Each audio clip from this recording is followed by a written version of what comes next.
Special update পাওয়ার জন্য subscribe করে bell আইকনে ক্লিক করতে ভুলো না। রাহুল রাহিকে বলে, তুমি যত তাড়াতাড়ি সম্ভব অনি আর হ্যারিকে খুঁজে বের করো, আর যাই হোক ওরা যেন বিয়েটা না করে।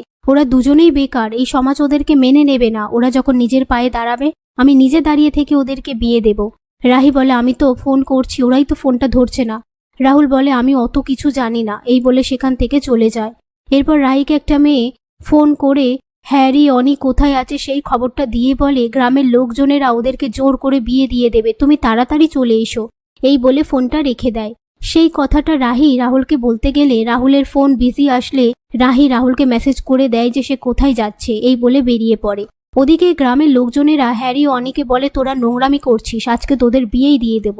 হ্যারি অনি অনেক রিকোয়েস্ট করার পরেও তারা কোনো কথা শোনে না। তার মধ্যে থেকে একজন লোককে জিয়া ফোন করে বলে, আপনার অ্যাকাউন্টে টাকা ঢুকে গেছে, পুরো কাজটা হয়ে গেলে আমাকে আর তিতলিকে একটা ভিডিও পাঠিয়ে দেবেন, এই বলে ফোনটা রেখে দেয়। এরপর হ্যারি ও অনি বিয়ের সাজে সেজে মণ্ডপে আসে।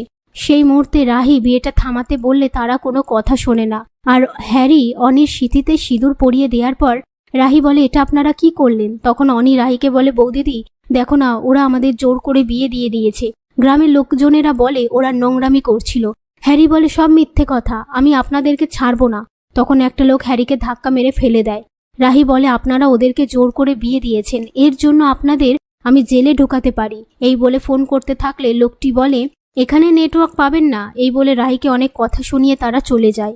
এরপর রাহি অনি হ্যারিকে বলে, আমি তোমাদের বারবার করে বলেছিলাম তোমাদের মধ্যে কি সম্পর্ক, কিন্তু তোমরা বলনি। একবার আমাকে বলে দিলে এই দিন দেখতে হতো না। এবারে আমাদের বাড়ি ফিরতে হবে, চলো। অনি বলে, না আমি বাড়িতে যাব না। রাহি বলে, আমি জানি বাড়িতে গেলে অনেক খারাপ কথা শুনতে হবে, অনেক অশান্তি হবে, তবুও বাড়িতে যেতে হবে।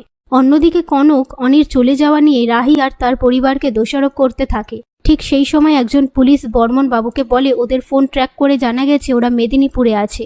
কথা শুনে রাজীব বলতে থাকে, এটা তুই কি করলি? বর্মন বাবু বলে, তোমরা অনির জোর করে বিয়ে দিয়ে দিচ্ছিলে বলে তাই ও বাড়ি থেকে পালিয়েছে। পাশ থেকে রাহুল বলে, পালিয়ে যাবে? আমাদের সবাইকে তো একবার বোঝাতে পারতো।